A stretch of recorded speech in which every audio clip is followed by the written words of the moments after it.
welcome back. I am so excited. I am full of energy and positivity this morning.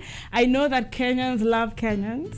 That's for sure, because I love you all. I know Grace Kiara is watching and she's ready for this story. I know Boniface Otieno, I love you very much. You are watching and you're ready for this particular story. And a lot of you guys who are going to relate to this story with this story are watching this morning. You are familiar with her story. That is great. If you're not, this is the time to sit back and go with this particular narration that I'm about to have. Mwanahawa Hasandi.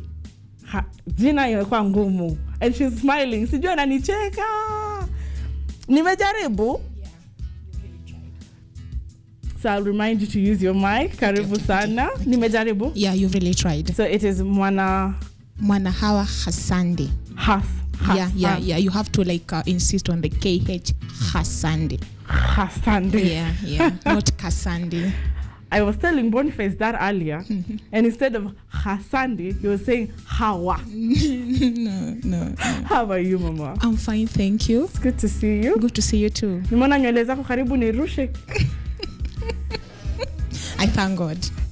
Yeah. I don't know why people are fascinated. I am also natural.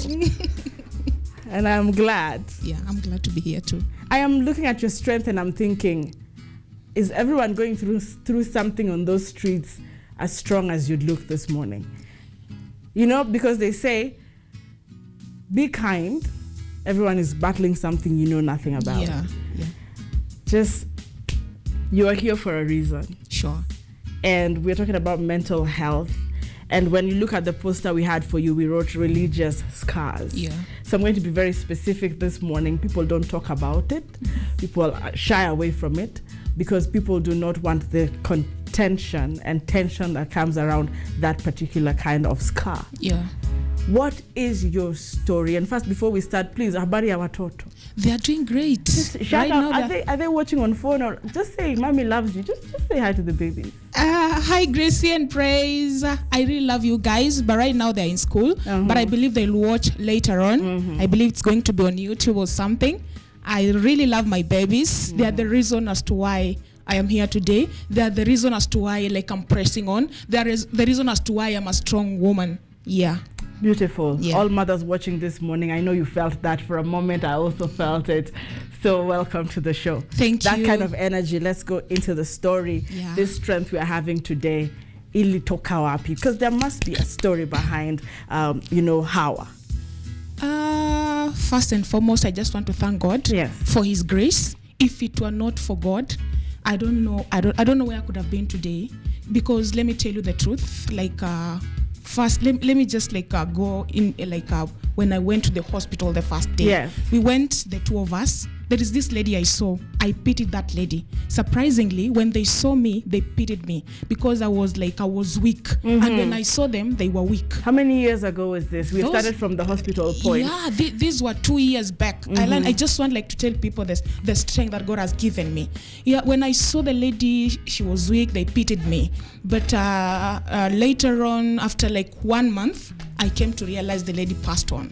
You can imagine the lady that we started the journey together, she's no more, but I'm here.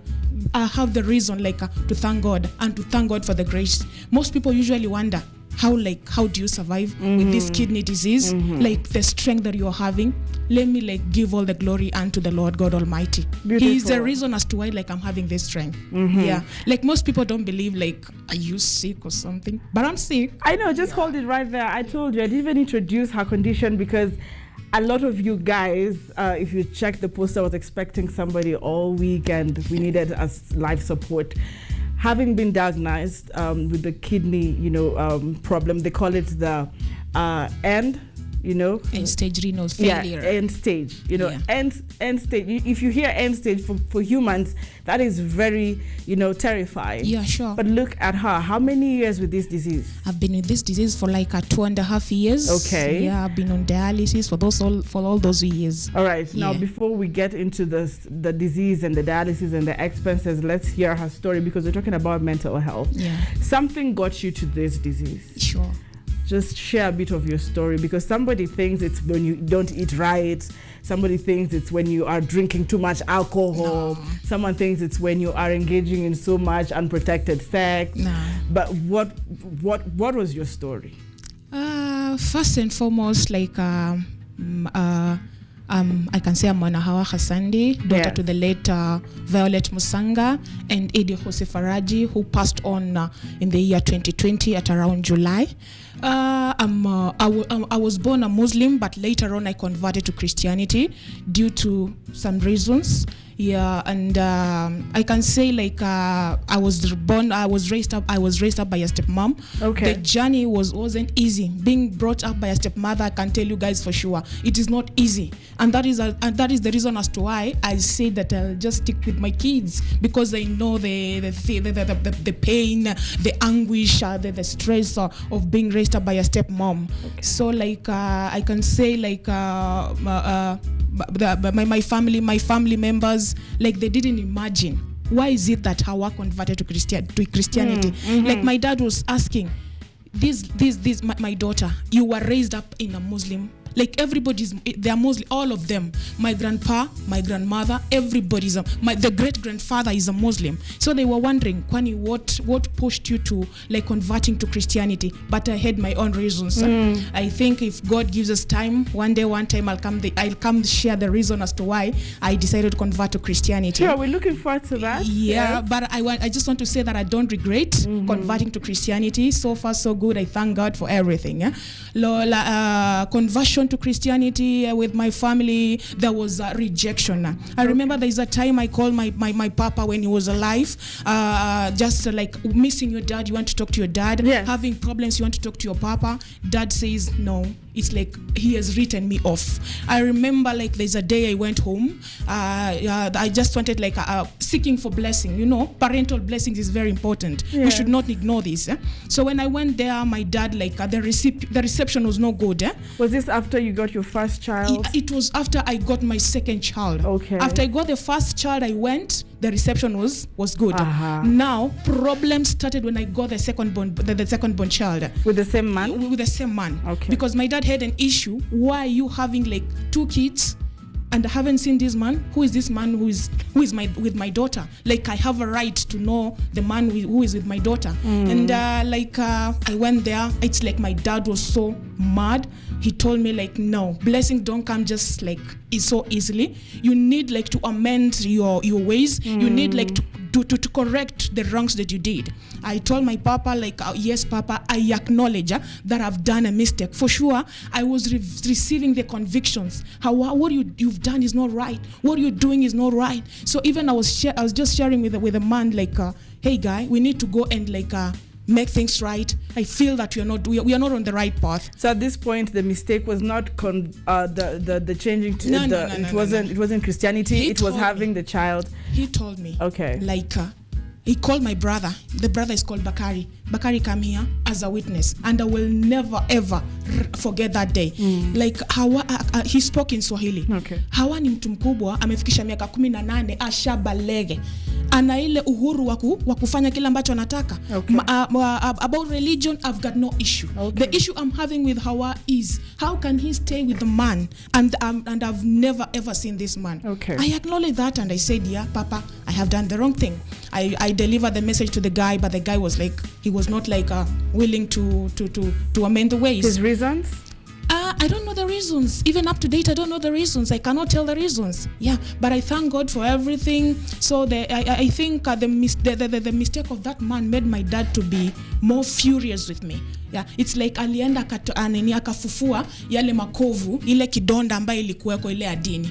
So baba ni kama akaanza kuwa na machungu. You know, like I can tell you for sure, I used to miss my dad. Pick up my phone, hello Papa. But dad has no that like the joy, the excitement of talking to me as a daughter. And anytime I call him, he's just like quarrels me, blah blah blah, and all that. The reception was cruel. It was bad. Yeah. It was really bad. I remember I left home that day affected. Okay. I had headache. I remember just leaving home and I went to to where my friends were at that time. I just went there. I had headache. but later on I just encouraged myself and moved on. So like it continued like that. So at some point I decided like hey, I don't want like to kukosana na my dad that much. So nika decide let me just like call it quits with the family, with the guy, or with the guy. With the guy. Yes. So I decided to start my own life with my kids. That was back in 2016. This was your dad still alive? My dad was still alive in 2016. So like I started we started life with my kids. It wasn't easy. I remember very well. I had no job. I had no even a single coin. But there's an auntie of mine who gave me 3,000. I looked for a house that cost 1,500, and the rest 1,500 I decided to buy foodstuffs of the house. So I remember I was just doing like the job of washing clothes. There's a certain woman who really supported me. He gave me the mattress. He gave me the stove. The things that we just like tulianzia maisha na watoto wangu. He bought me a blanket of 300. We have it up to date. Yeah. So like there is a slum in past Dandora. It's called Mailisaba. That's where we started life with my kids. And I thank God, by His grace, by His mercies, the doors were opened. I got a job. This job, it was just miraculous. I can say it is just miraculous. I got a job. So like we stayed in that place for for 1 year. Then I decided to move because where I work, they said that they want people to move closer to where we are working. Okay. So I moved to Imaradaima, a place called St. Pakita there. So I went there, like we stayed there with my kids for around 2 years. 2 years. This still your dad is alive. My dad is still alive. But you're still battling with the fact that your family is very distant from you. Okay. Yeah, I used to miss my people. Okay. At times I usually like nilikuwa naenda home, but the reception, it was ugly. But and I didn't understand why I usually like missed my people. And I went back, and you miss them. Like my dad, nakatu even askia, I'm missing my papa. Pick up the phone. Even before like he died, there is a text. And no, I was calling him. Then it's like he was kind of busy. Okay. He just texted back, "Can I call you later?" That was the last conversation with my papa. Okay. So like we were in Imaradaima. We stayed there with my kids. I took them to school by the grace of God. Yeah, like it wasn't easy. Most people were telling me, now that you're a single mother, take your kids to a public school. And I remember one day I was with my dad. My pops told me like, Hawa, you studied you went through a public school. Will you want your kids to go in a private school? I think that thing challenged me. Okay. So I said, no matter what, I'm going to strive as a mama. I'm going to take my kids to a good school. So like people are telling me, no. But I really thank God. I took them to a private school. So this is how, at what age? My kids? No, you. At this time now, you are on your own. Yeah. No family. Dad has denounced you. Your family is against you. You don't have a husband. Your children are supposed to go to a private school. Yeah. You're supposed to make life happen. Yeah. At what age is this? It was around 20. I don't know. It was 26 there. All right. I don't remember very well, but around 26 there, if I'm not wrong. All right. Yeah. I don't know how many 26-year-olds are watching or younger, and they're probably thinking that pressure, nani. All right. So I'm going to the point where high blood pressure and issues like that. Now, during this time, were there instances where you were hospitalized? You probably had issues with your health, but you really didn't know it was kidney? Yeah. Like I remember when I was in Imaradaima, most of the time I was having like headaches. Okay. So when I'm having headache, I'll just rush for the over-the-counter drugs. I'll be given paracetamol. It inatulia kidogo. Saa zingine nakimbia hosi. And then pale hosi they'll triage. Okay, yeah. They will check the blood pressure. At that time, I'm so naive. I don't know anything about blood pressure. You see? So like they'll tell me your pressure is high. I'll just say, yeah, it's okay.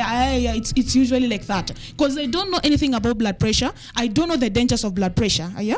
So like it continued like that for around 2 years. Just taking painkillers. Okay. Yeah. It continued like that. You go to the hospital, they check your HB. Your HB is kind of down. They tell you like a check on your diet and all that. I try to observe my diet. I remember the last time at our place of work, they brought some I think nutritionists. They told me the pressures were high. Yes. They told me check on your weight. So like I tried like checking on my weight, but so were you bigger? Nah. I was bigger. So you did check on your weight? Man. Okay. No, it's the kidney that brought me to this level. All right. Now, yeah. All right, hold it. Yeah. Okay, now you bring us back home. All right. Now we're starting the journey. Yeah. Okay. Now, like after like 2 years, we had a youth dinner, and that youth dinner there were drinks, soda. I took soda. So like I remember very well the test. There was this sugary test. Naisikia na brush meno, like I'm chewing things to like try to like kupoteza the test, but no, it reached at some point it was now the metallic test. In short, the urine test in my mouth. So I was like, man, what is this? The urine test in my mouth. I tried sharing with my friends, like, this is how I'm feeling. Then there's one lady called, I'll never forget that lady. She's called Esther Savai. Yeah, Hi, Esther. Shout out. I shared with Esther. Esther told me, do this. I had a condition, but I didn't go to this like the small medical centers. Kindly just look for a big hospital. Go there. They do thorough tests. My friend, I went to like Mata Hospital. I remember like I took quite some time there because people were many at the end of the day, but I got help. There is another daktari called Dr. Kumar. Dr. Kumar, I really, really thank you. He took my case as an emergency because after the test, like first they asked me, are you diabetic? I was like, no. Are you hypertensive? No, because they don't know anything about hypertension. Okay. So that like there is another doctor there before Dr. Kumar, the one who submitted the test to Dr. Kumar. He said like, you're having chronic kidney disease. I was like, chronic kidney disease? How? So like it's like ilinishtua sana mpaka ali have like ni kama kuni cancel akaniambia don't worry, I too I am hypertensive and all that. So like it was taken as an emergency. I was admitted. Then the journey started. How was your first What was your first? What's the first thing that got to your mind when you were told, now this is now the real deal? See, my high pressure sujui. What was the first thing that got to your head after everything you've been going through? You were going through. I just said God is unfair. Oh wow, that was the first thing in your head. Okay. God is unfair. Do you say that now? No. All right. But back then, I remember saying, God, vitiligo. Yani all. Yani I've been through a lot. I remember blaming God. But I really thank God for, I can say she's a sister. I remember, I think she came to the hospital. After I told her that I'm admitted, she rushed to the hospital. She's called Judy Komen. Shout out to you, my sister. She's the one who encouraged me. She gave me a story of Joseph. Okay. In the Bible? Yeah, in the Bible. Okay. She gave me a story of Joseph. Akanambia, you are like Joseph. Don't worry. All these things are happening for a reason. Okay. But I really blamed God. I asked God, why? Why are you allowing all these things to happen? My family, the vitiligo, the failed relationship. Oh God, yeah. I am looking at you today and I am thinking 2 years in dialysis every week, which I think could be about 19,000. Depends on the hospital. Yeah, 19,000. It's 19,000. But you're strong and you look amazing. I actually like your outfit. Oh, thank you. And I saw you calling out for help. And I thought, why not actually talk to the WCW family on what your experience with dialysis and treating this particular disease is for you and how people can come out to help you. I think that's the main thing this morning. Yeah, sure. Yeah. What I can tell the world, because I know it's not only Kenyans who are watching. I believe it's the world. What I can tell the world, chronic kidney disease or any underlying issue, it is not a cheap disease. It is very expensive. First and foremost, we start with the treatment, the dialysis thing. But I just want to appreciate the government for allowing the NHIF. Oh yeah, it works. NHIF. But that's not all. Okay. There is the diet. Like you are on diet, you have to observe the diet, the cooking oil, the everything. You have to strictly observe the diet. If you don't observe the diet, because at some point you tend to lax, like you tend to not to observe the diet. But I'm telling you, you are the one who will be beaten. Yani the blow that you'll get, it will be very, very tough. It's not an easy thing, and it hasn't been easy, bearing in mind being a single mom. Like I have kids that I've got to take care of my kids. I've got to pay their school fees and all. It is not easy. It is not easy. And I think that That's why. And then the dialysis itself, it weighs you down. Oh yeah. Yeah, like you can go for dialysis. You come, you stay in the machine 4 good hours. You come out of that dialysis machine, you're weak. And remember, Ankey, yes, I have to come out of dialysis and go and work so that I can be able to fend for the needs, for my needs. Because remember, I've got kids, I've got to pay their school fees, they've got to eat, I've got to pay the rent. So like I cannot just like say, I'm done. No. You don't have a choice. It's win or win, go strong or go strong. I'm telling you. And if you're watching this morning and you're thinking your story was the worst situation ever, I hope you're listening to her as well. And you're probably dealing with a chronic disease. Let's just hear, the doctors gave you an option. Yeah. Because dialysis is expensive, but your kidney is...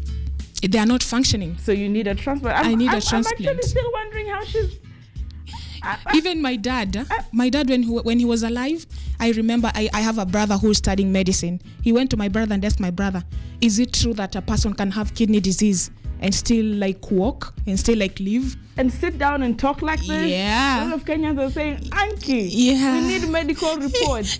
Yeah. If they want, I'm having them. We'll give them how to get the medical reports and how to reach you. But now you're trying to raise total amount of 4 million. Is it US dollars or Kenyan shillings? Kenyan shillings. Kenyans are watching. Yeah. And I think there will be something coming to your screen in a bit on how to reach and support her. But just tell them why this means a lot to you and why you really need this help and in what span of time you need this help. The reason as to why I need this help, dialysis, it drains a person physically. You see, like I told you, I was big, and remember, anytime you go for dialysis, they are trying like to reduce the extra weight that you're having, because they are assuming the extra weight that you're adding, it is water. Remember, Ankey, when you're at end stage renal disease, most of the patients, they don't go for short call. So the machines is the one that helping us to go for a short call. Do you work with the catheter? No, or you have something? Yeah, okay. I'm having something here. So like it's the machine that helps us. So the machine itself, it drains you physically, financially, emotionally.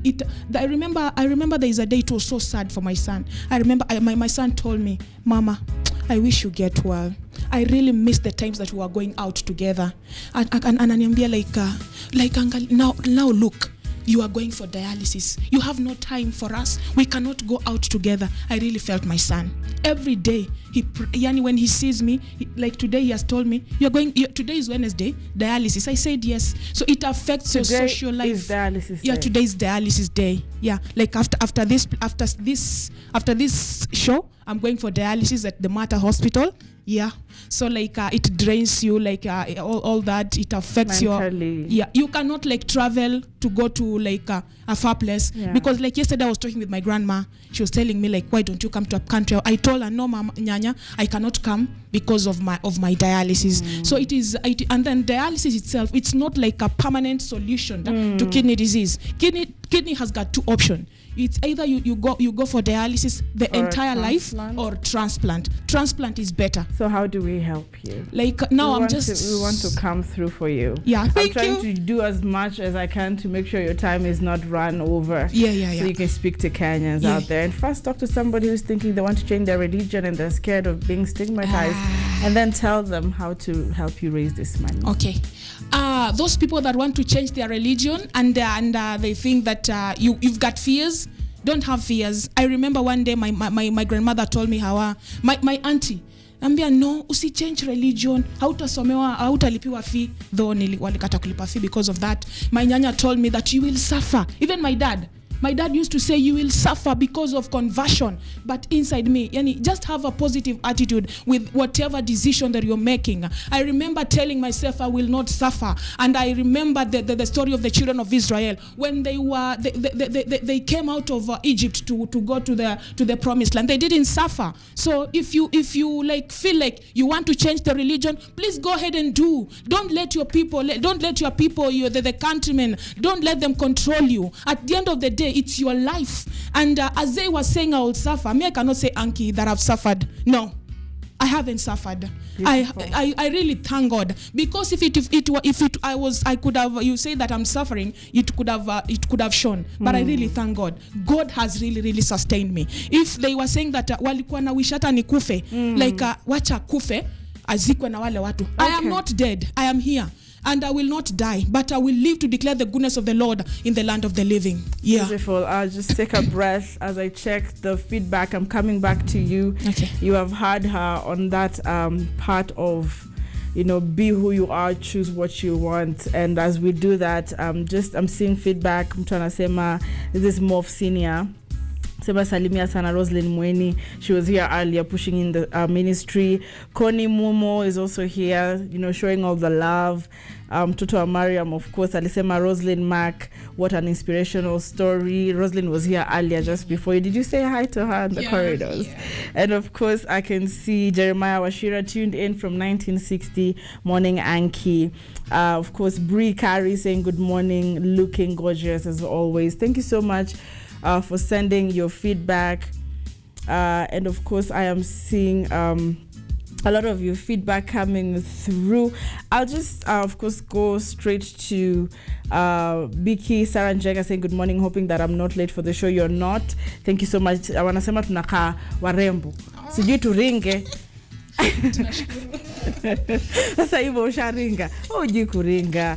Of course, Mercy Jules, good morning. Ankey, loving the show. Thank you. Bro Nelson, good morning. Thank you for watching. If I miss out, I really don't want to miss out on anyone. Bro Nelson Mulati, Hawa Hasandi, just tuned on time. Salimia Nelson, huyu ni kama nakupenda sana. Kabisa. Yeah. This guy is a big man. Oh yeah? Yeah, like I remember, like I was just looking for somebody who will pray together. Brother Nelson, I can say he's my destiny helper. What's up, Brother Nelson? May God bless you. You're such a blessing. Beautiful. I have not seen a believer say what's up, brother, in one statement. So what's up, brother Ryan Gure? What's up, bro? All right, now let's just send in, of course, let's just share how to support you very quickly. Umejua nimeona huweki pesa mbele. And you're really an inspiration to many people out there. Okay. Kwa wakati. Waitie hapa wa kutumia pesa watatuma vipi? Where's the pay bill number? Okay. If you have them offhand. I don't have them offhand. Okay, but just do your calling. Okay. And we'll put them on the screen. Okay. I'm just appealing to the people out there. Like I need to raise like 4 million to do the kidney transplant. It means a lot to me because remember, like I've got kids to take care of. I've got I need I just need to get well. I just need to get up to be on my feet. So like I'm just appealing to the Kenyans out there. Kindly, I'm praying for your support. My number, my phone number 0726 727 317. Ankey will give you the pay bill number because I don't have them offhand. Yeah. And if you go to social media, I am Hawa Hasandi on Facebook. If you go to Facebook, you can see that the pay bill number is there. On IG, I'm Sandy Hawa. Yeah, I'm on Twitter. I'm on LinkedIn. Yeah, you can just check me out there. Yeah. Beautiful. Okay, now I'm just going to give you guys the M-Pesa pay bill number is 4074733. Reach out to our social media platform. We are live. I know there is somebody who will be able to give you that instantly. Hawa, wimbo moja tukifunga. Aya, why are you putting me on the spot? Aya, I love you. Looking forward to your testimony. Come back again with your success story. Sure. We'll be doing a follow-up. Sure. But until then, allow me, ladies and gentlemen, to allow her to go for her dialysis scheduled for today. Sure. And we will give you her story and updates because that's what we do. We keep tabs with our, stories and our guests. I need to wrap up. Remember, this is part of the mental health story. And as you are thinking you are down and you're done and you're heartless, or what do you say? Heart and you're done. These are people who have gone through things and are strong. So I hope you're picking something this morning. Good morning. I'll be right back with the experts.